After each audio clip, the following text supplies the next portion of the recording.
sinsasawa, naging babaero. So, kahit nakilala sa buong mundo, bilyonaryong mayaman, hinahangaan na lahat, sa puso, walang-wala.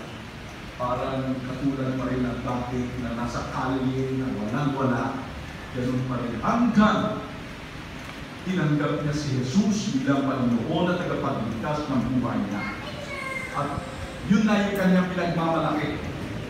At ang pagbago ng Panginoon sa kanya, natuklasan niya ang kayamanan, hindi pala sa pagiging bilyonaryo mula sa mahirap, hindi pala sa paghahanga ng lahat ng tao sa buong mundo, sa pagkaroon ng pagiging champion sa maraming divisyon ng boxing, sa paghanga ng lahat ng mga Pilipino, hindi pala yun ang kasiyahan na hinahanap. Naranasan na dati Pacquiao eh.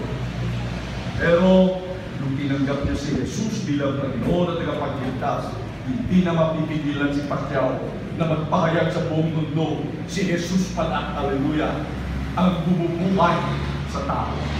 Kaya kung talagang tayo ay nakatingin kay Pacquiao, umahanga tayo sa kanyang halimbawa, napakalaking halimbawa yung pinapahayag sa ating Pacquiao na si Jesus pala ang bumubuhay sa tao. Hallelujah. Kaya si Pacquiao ngayon, kahit saan, hindi mo mapipigilan. Magbabahagi, hindi dahil sa kanyang pagiging champion at bilyonaryo at kilala sa mundo. Ang kanyang pinapakilala ngayon sa lahat ng tao, sa mga Pilipino, galing sa mahirap, pamuntang mayaman, si Jesus, hallelujah, ang nagbibigay ng buhay, ng kasiyahan, ng kapayapaan, ng pag-ibig, ng kalakasan, ang buhay wala hanggan. Kaya si Manny Pacquiao ngayon ay nagtuturo na ng Biblia.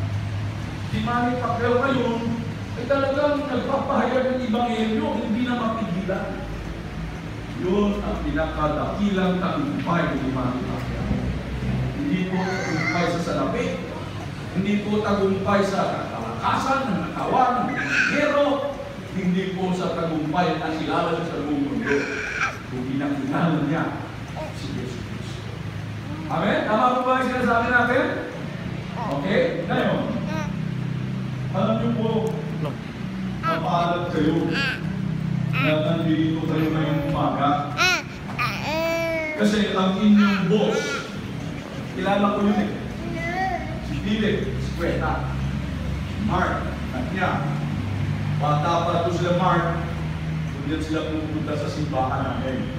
Ministry sa Living Vatican. Ngayon, si Mark, nasawa na, anak na. At kayo ay kasama sa kumpanya nila. Palad po kayo. Dahil hindi lang kayo iniisip nila bilang empleyado, maswelduhan, pagkakain, pagkakaparty, kung bahala na kayo ng buhay nyo. Hindi po. Nagmamalasakit po sila na magkaroon ng ganitong Christmas party para mapahayag sa inyo lahat kung ano ang ibig sabihin ng Christmas. Alam niyo po ako, dati nagtatrabaho ako sa LTO. Ang tiyo ko po, Mumbai. Kasi lahing Mumbai ako eh. Ako Mumbai. Ang nanay ko, Mumbai. Yung aking tiyo, mayaman. Businessman. Dati nung nagtatrabaho ko sa kanya, bata pa ako kasi senior na po tayo, 64 years old na po tayo. Nung ako ay 23 years old, nag-graduate ko sa eskwelahan ng Lasal. Nagtatrabaho ko sa aking tiyo. Manager isa ako sa mga manager niya, sa kumpanya niya. Ang tiyo ko, pag nagkamali ka lang, find out ka. Ganun katindi, ganun ka-strict.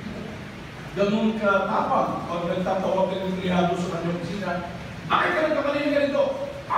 Tumayas ka. Hindi ko gusto mo kayo natagmumukha. Ganun ang tiyo ko. Sobra, pati ako.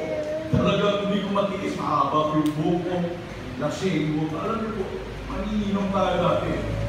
Maninom, turista, nagsisikap naman sa buhay. At alam ko yung tiyo ko, salamat ka lang sa Diyos.